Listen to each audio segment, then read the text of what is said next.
Christian Fellowship's weekly podcast. Hope you really enjoyed today's sermon, and I hope it really blesses you. Thank you, Wayne, for leading us and team. Doesn't it prepare you for whatever God's going to do? You know, that's the singing part, such a important part of where we're going, and really appreciate those songs. I rang Wayne earlier in the week with what I thought I was going to be talking about to see if there were any songs, and he was asking me for the songs, and see, Wayne, I couldn't think of any songs except one just to finish up with after I've spoken. But it's always amazing how God uses what is prepared to prepare us for the Word. And so in a way, it's better not to talk to Wayne about what I'm going to talk about, so you can just ask the Lord for the songs, and that was just awesome. Thanks, Wayne. If the Lord did speak to you as we sang at the end there, make sure you do talk with someone today. And we're on a journey, and I'm going to talk about journeys today, but that journey starts really when we turn from that direction to follow the Lord Jesus Christ. And that's the most important journey. If you've gone sideways or never turned around, please do something today. Let God touch your heart and show you, open the book for you. If you don't even know what I'm talking about, talk to someone and say, come talk to me. What do you mean by all this? What does that song mean? What does those words mean? I'm going to talk about journeys today, and I've subtitled it Hearing Jesus Saying Follow Me, because the journeys we're on is to do with following Him. And so sort of got two titles. And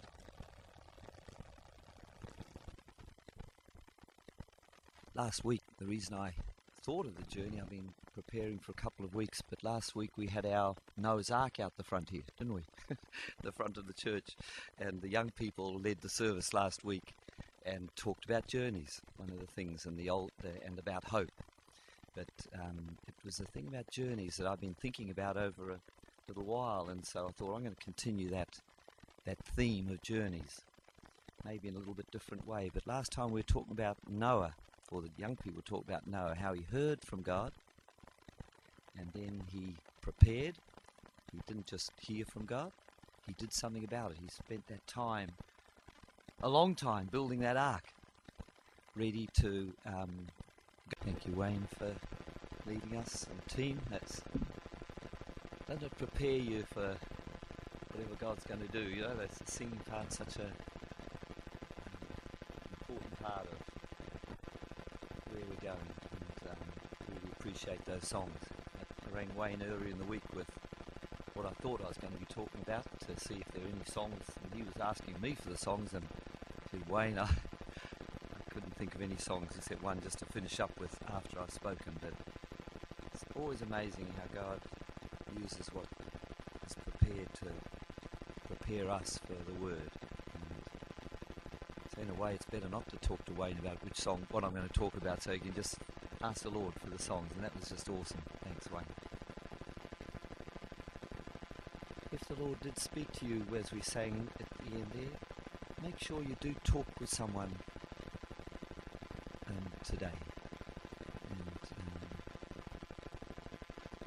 we're on a journey, and I'm going to talk about journeys today, but that journey starts really when we turn from that direction to follow the Lord Jesus Christ.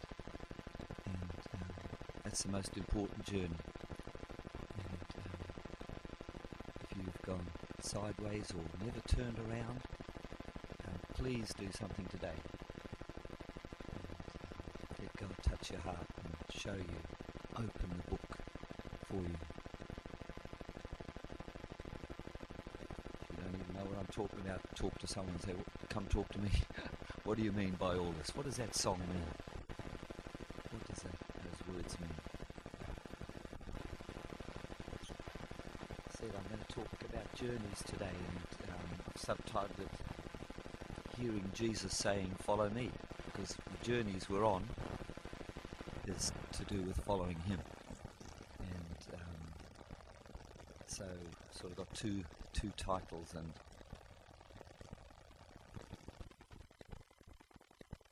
last week, the reason I thought of the journey, I've been preparing for a couple of weeks, but last week we had our Noah's Ark out the front here, didn't we? The front of the church. And the young people led the service last week and talked about journeys, one of the things, and and about hope. But it was the thing about journeys that I've been thinking about over a little while, and so I thought I'm going to continue that theme of journeys, maybe in a little bit different way. But last time we were talking about Noah, or the young people talked about Noah, how he heard from God, and then he prepared. He didn't just hear from God, he did something about it. He spent that time, a long time, building that ark, ready to go with God.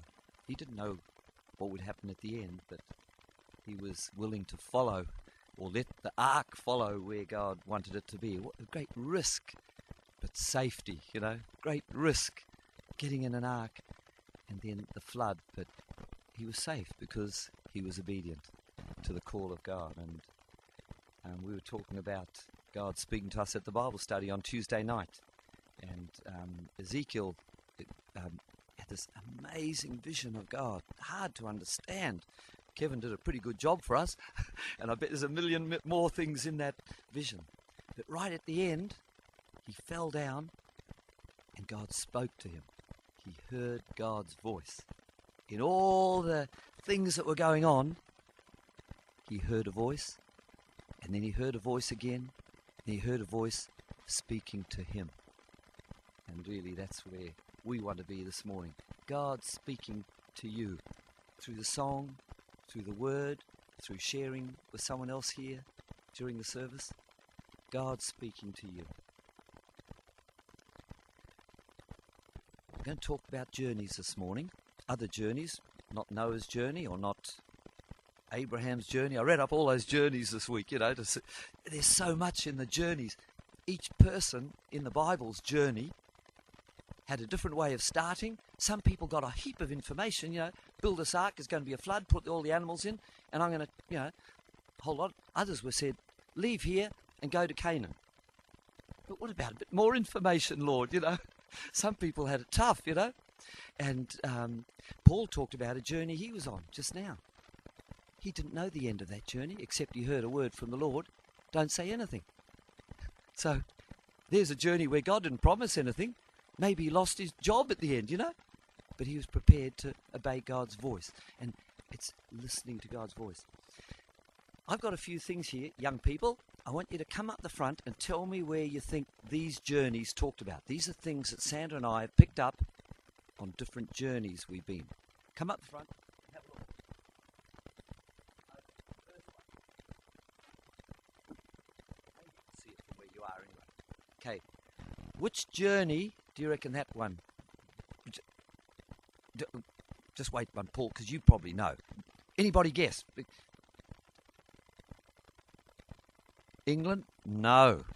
This one says this little teapot, the OK Teapot, Shabazz Enamel Works. Where were you going to say, Paul? China? No. It's an OK Teapot. Everything in that country is a super or an OK one.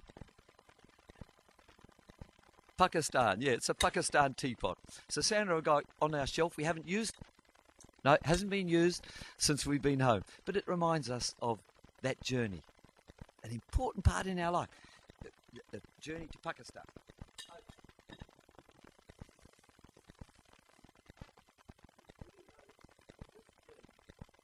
This is another thing we got. Who can see this? It's like a marrow shell with a little brass round the top. I'm not going to tell you where the bit of money comes from. And there's a straw. Where's that journey? Hawaii? No. Anybody have a guess? Argentina. Close. Where's out? It's Uruguay, yeah. In Uruguay, young people, I bet they'd change now. Here, young people all sit together and what do? They're texting each other. Yeah, this one's talking to the person next to them and texting them rather than talking because it's how people are. In Uruguay, they have this. You put this strong tea in it and squeeze it down, and under their arms is a flask with hot water. They keep topping it up, and they share it with each other. They don't text each other. They share mate. It's called mate. And it was so funny. One day I was giving a seminar. Sandra, they're doing the seminar, and talking to after the talk, we were talking to everybody, and the guy gave me his mate to drink, and I suddenly caught. I hadn't been watching, but they all just share their mate, and so they had that under their arm. So that was a memory of Uruguay. Well, they tell me it's only tea, but I think it's very high caffeine tea. I don't know. It is a stimulant. Yeah, I think so. Yeah, it's definitely not other green stuff. Okay, here's a beautiful blue stone. Can't see that probably very well.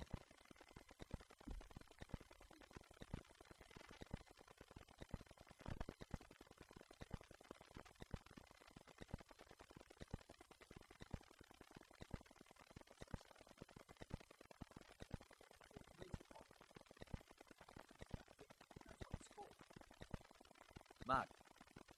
Lapis lazuli.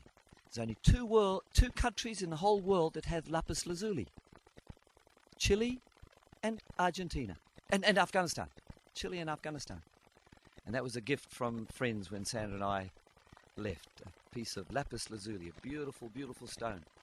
And the stuff in Afghanistan is better than Chile, by the way. But that's a memory on our shelf of our time in Afghanistan, where we went up into the mountains and saw a mine where they mine this stuff. Second last one. What's this? Pardon? For Dave Hunger. He'd make some use of it. What would you do with that, Dave? Uh-oh. Yes, yeah. Which country?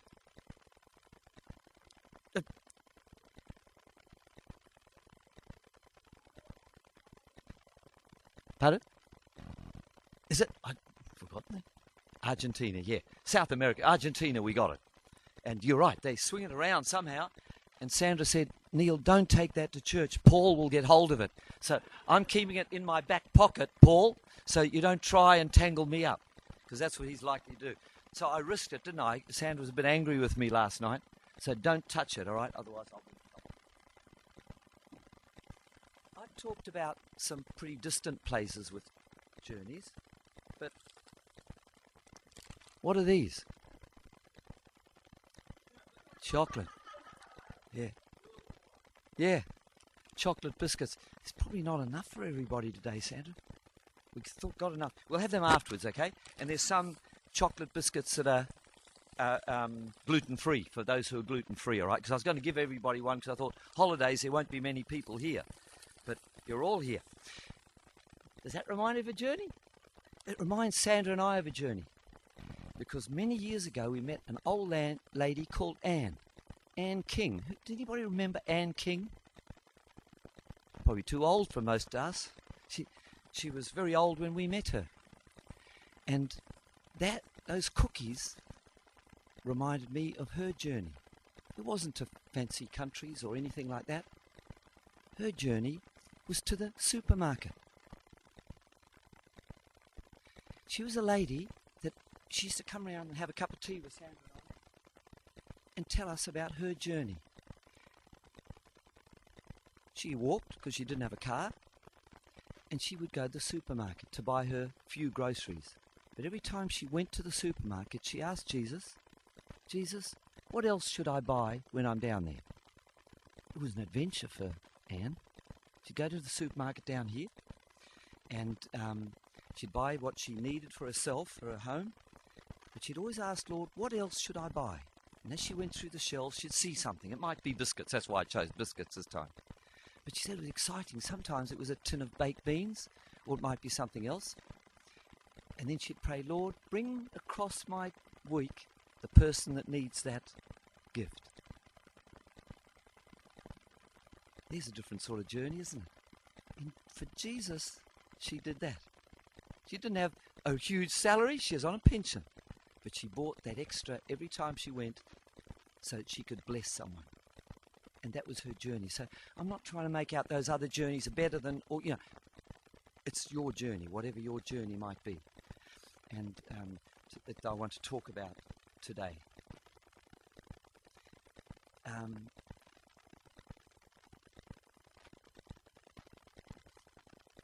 Paul talked about a difficult journey.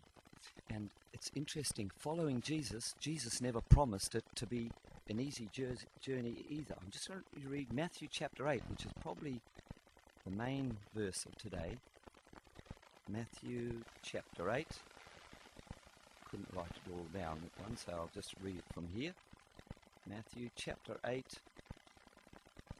if you're looking in your Bible, I'm reading from the New King James, verse 19 to 26.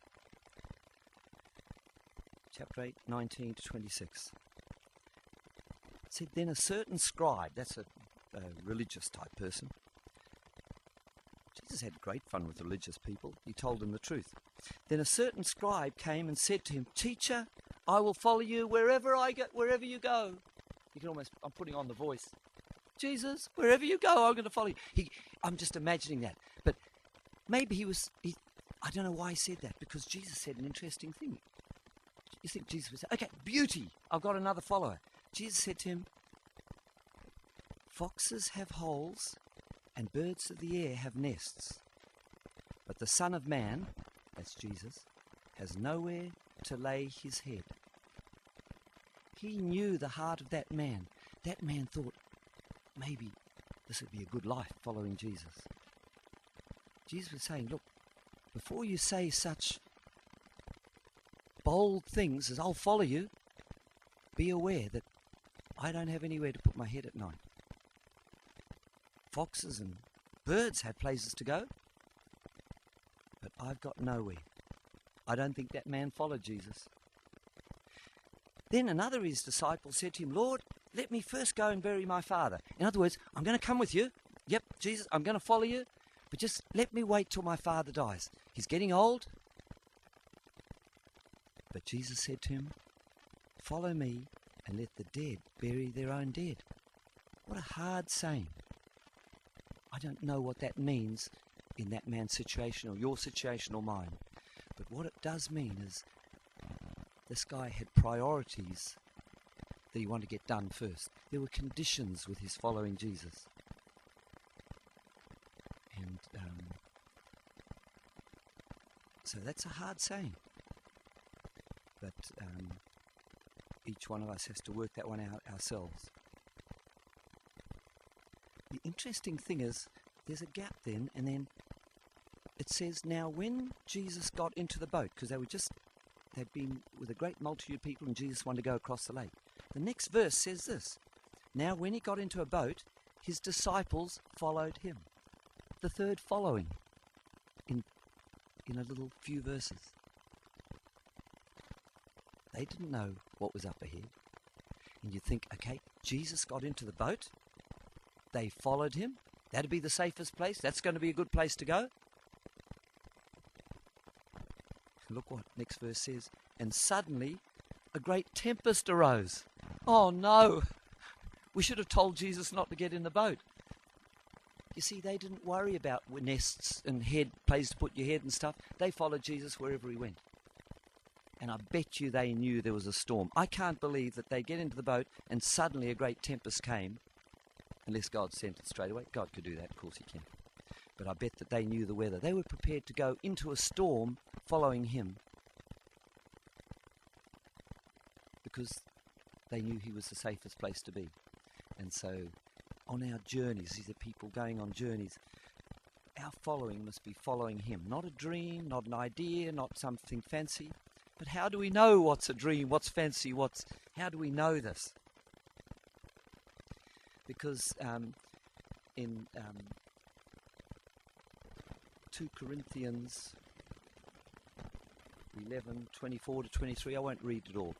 You just write down, if you're writing verses down, 2 Corinthians 11:24 to 23 gives, how many verses is that? Nearly 9 verses of the persecutions and difficulties Paul went through in following Jesus. The list was enough to destroy anybody, you'd think. He mentioned how many times he was hit. 39 times. The rule was you're not allowed to hit. I think they were scared you'd die on 40th time. He could receive 39 lashes that many times, that close to death, for following Jesus. So there's no promise in reading Paul's stuff about an easy life we got ahead of us, unfortunately.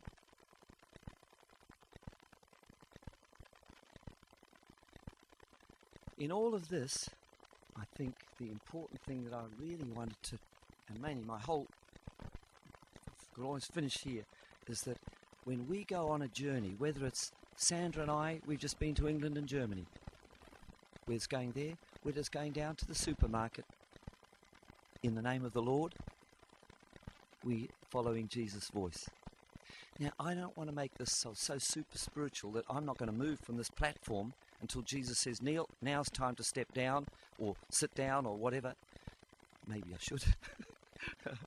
But, we can get so an extreme place of, and this is the danger, you see, and we hear of people who say, Jesus told me to do that. And to us, it sounds cookie. It sounds crazy. Sometimes Jesus doesn't talk. He's already given us a direction and says, go to Canaan. And we've just got to go. And but Jesus' voice has to be in our walk, whether it's our journey through life generally, or whether it's something we feel He's asked us to do specifically. And to know His voice brings a peace in that thing, which doesn't matter if you get persecution. I think of Mark and Joy going to Turkey. When we hear that stuff on the news and realise that, I think, did you say down that road towards that house you saw some of those, people, the demonstrators coming? They've seen what we've seen on the news. Isn't that a dangerous place to go? But somehow the peace of God, when we go, overrides all the risks that we hear on the BBC. Remember us saying in Afghanistan, the less we listened to the BBC, the less afraid we were. Listen to Jesus rather than the BBC. But we need to know His voice. And in John 10, 1-6 it says, and when He brings out His own sheep, He goes before them, and the sheep follow Him, for they know His voice. And when He brings out His own sheep out of the fold, those that are His, the ones we were talking about before, those that know Him as His friend, they follow Him, for they know His voice. I got distracted because I just thought of a story that I told while we've been away about a young farmer I met in England. An awesome situation. I won't take too long, Sam. This guy came to us at seminar, and he and another guy in the seminar milked 700 cows in England. That's a big herd in England. All the herd, if you can imagine them being that board, that's the waiting area before milking, the big white board there. Up the top was 2 herringbone sheds. Do you know that when you milk cows, you can milk them in a shed? There's one on the left and one on the right, and the cows could choose the left or the right to go in to be milked. The young guy talking to me worked in the left side. And he said, I love milking cows. He said, the first 2 rows are my favourite cows. They come in a fairly distinct order. You dairy farms are nodding. And he said, I work on the left-hand side, and the first 2 rows are my favourite cows. But after what I'd talked to them about cow behaviour and different stuff, he said, can I tell you an interesting story? He said, a couple of weeks ago, we swapped side. The other guy in the seminar is that guy. He works on the right, I work on the left. We decided to swap sides. And you can guess what happened. And I want to meet this guy again. I wasn't sure if it was 1 week or 2 weeks, but over time, his first 2 rows had changed from the left side to the right side where he milked. And Jesus said, my sheep hear my voice. we start to recognize his voice. The beauty is we recognize his voice as distinct from other voices if we spend enough time with him. And that's where I'm really leading in all this stuff, is I bet you the devil or people or whoever will try to get us to go another direction which pleases them and do stuff that pleases them. Whereas Jesus says, no, just listen to my voice. You know my voice. Follow my voice. And I remember a trip, the first trip to Pakistan. I was so glad for Jesus' voice because we'd sought the Lord about going, but one of the strange verses that came right at the end before we went was a promise that God gave to Moses.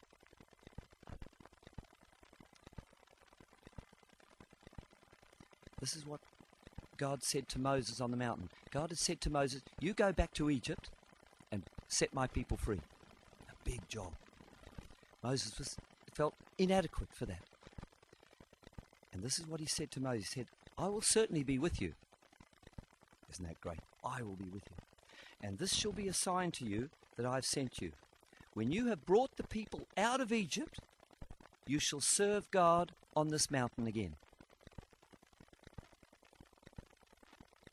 What sort of promise is that? The evidence, Moses, will be that you have obeyed me and gone, is that you'll serve me on this mountain again. Do you know what? God gave Sandra and I that same promise before we left. We had a whole lot of problems and questions. And God said, Neil, and I think God meant this mountain. I read that verse and it was like Jesus was speaking to me. Neil, don't worry. He said, I will certainly be with you. And this shall be the sign to you that I've sent you. You shall see God, you shall serve God again on this mountain. The promise to us that we were obedient would be that we'd come back here. What on earth is that about? Until someone said we shouldn't go.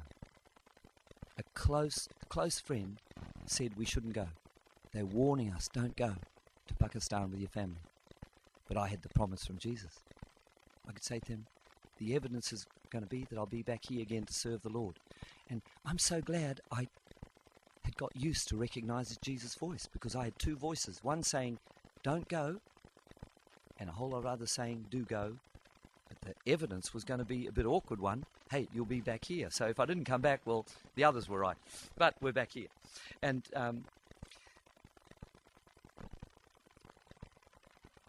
few years ago, I'm going to talk now about how we, in the sheepfold, how do we recognize the shepherd's voice? Because that's the key to all this journey stuff. How do we recognize Jesus' voice? I like surveys, you all know that. It's mostly about cows, but I like surveying people. A number of years ago, we had a little questionnaire around the fellowship, and we were a lot different in those days. We've lots of new faces since then, so you probably won't remember this. But in among those questions, I asked, because I was giving a talk on those days about how I read the Bible, and I just had a question, and in among them was a question about who reads the Bible regularly, not every day, but on a regular basis.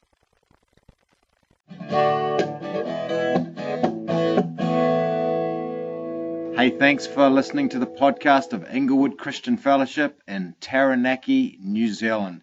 Call by and listen in again next week. God bless. Bye-bye.